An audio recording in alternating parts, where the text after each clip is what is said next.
नमस्कार भक्तों, आप सभी का हमारे चैनल में हार्दिक स्वागत है। आप सभी को पवित्र निर्जला एकादशी की मंगलमय शुभकामनाएं। आइए आज इस पुण्य अवसर पर श्रद्धा और भक्ति के साथ सुनते हैं निर्जला एकादशी व्रत की महिमा और इसकी दिव्य कथा। महाभारत काल की बात है। एक दिन महाबली भीमसेन ने अपने पितामह महर्षि व्यास के चरणों में प्रणाम किया और विनम्र स्वर में बोले, हे गुरुदेव, मेरे बड़े भाई युधिष्ठिर, माता कुंती, द्रौपदी, अर्जुन, नकुल और सहदेव सभी श्रद्धा पूर्वक प्रत्येक एकादशी का व्रत रखते हैं और मुझे भी व्रत रखने के लिए कहते हैं। मैं भगवान श्री हरि की पूजा करता हूँ, दान करता हूँ और धर्म का पालन भी करता हूँ, लेकिन मैं भोजन किए बिना नहीं रह सकता। मेरी भूख इतनी प्रबल है कि उपवास करना मेरे लिए अत्यंत कठिन है। भीमसेन की बात सुनकर महर्षि व्यास मुस्कुराए और बोले, हे वत्स, यदि तुम स्वर्ग की प्राप्ति चाहते हो और पापों से मुक्त होना चाहते हो तो प्रत्येक माह आने वाली दोनों एकादशियों का व्रत करना चाहिए। यही शास्त्रों का आदेश है और यही भगवान विष्णु को प्रिय है।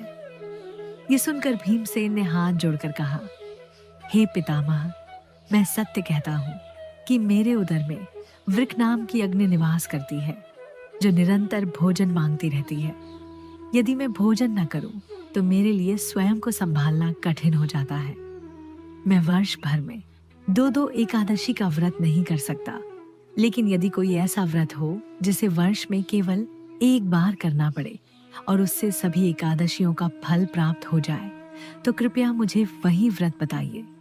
भीमसेन की सरल प्रार्थना सुनकर महर्षि व्यास अत्यंत प्रसन्न हुए और बोले, हे भीम, ध्यानपूर्वक सुनो। ज्येष्ठ मास के शुक्ल पक्ष में आने वाली एकादशी को निर्जला एकादशी कहा जाता है। ये सभी एकादशियों में श्रेष्ठ मानी गई है।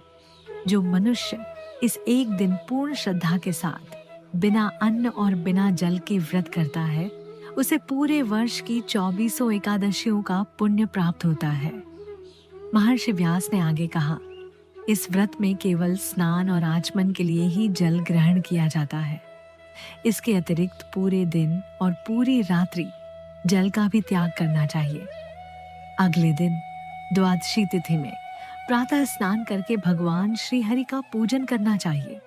ब्राह्मणों को भोजन कराना चाहिए और अपनी सामर्थ्य के अनुसार जल से भरा कलश, वस्त्र, फल, दक्षिणा और यदि संभव हो तो गौदान भी करना चाहिए। इसके बाद स्वयं भोजन ग्रहण करना चाहिए। महर्षि व्यास बोले, हे भीम, इस व्रत की महिमा स्वयं भगवान श्री हरि ने बताई है। जो श्रद्धा और नियम के साथ निर्जला एकादशी का व्रत करता है उसके समस्त पाप नष्ट हो जाते हैं। मृत्यु के समय यमदूत उसके समीप नहीं आते, बल्कि भगवान विष्णु के दिव्य पार्षद उसे दिव्य विमान में बैठाकर श्री हरि के धाम ले जाते हैं। इस व्रत का फल हजारों यज्ञों, असंख्य दानों और अनेक तीर्थ यात्राओं से भी बढ़कर बताया गया है। यह सुनकर भीमसेन ने निश्चय किया कि चाहे कितनी भी कठिनाई आए वे इस महान व्रत को अवश्य करेंगे। उन्होंने श्रद्धा और दृढ़ संकल्प के साथ निर्जला एकादशी का व्रत किया और भगवान श्री हरि की कृपा प्राप्त की। तभी से इस पवित्र एकादशी को भीमसेनी एकादशी और पांडव एकादशी के नाम से भी जाना जाता है। शास्त्रों में कहा गया है कि इस दिन प्रातःकाल भगवान विष्णु के सामने हाथ जोड़कर यह संकल्प करना चाहिए कि हे प्रभु, मैं आज निर्जला एकादशी का व्रत पूरी श्रद्धा और विश्वास के साथ कर रहा हूँ। कृपा करके मेरे जाने अनजाने सभी पापों का नाश करें और मुझे अपनी भक्ति प्रदान करें। इस दिन भगवान विष्णु का पूजन करें, ओम नमो भगवते वासुदेवाय मंत्र का जप करें, तुलसी दल अर्पित करें और अपनी सामर्थ्य के अनुसार अन्न, वस्त्र, जल का कलश, छाता, जूते, चप्पल, पंखा, फल और दक्षिणा का दान करें। ऐसा करने से अक्षय पुण्य की प्राप्ति होती है और जीवन में सुख, समृद्धि तथा भगवान की कृपा सदैव बनी रहती है।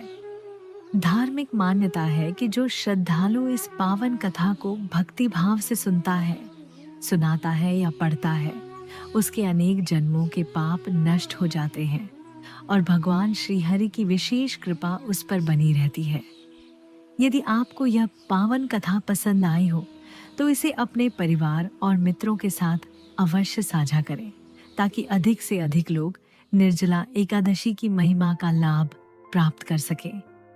वीडियो को लाइक करें, कमेंट में जय श्री हरि अवश्य लिखें और ऐसे ही धार्मिक कथाओं और व्रतों की जानकारी के लिए हमारे चैनल को सब्सक्राइब करना न भूलें। जय श्री हरि। जय विष्णु भगवान।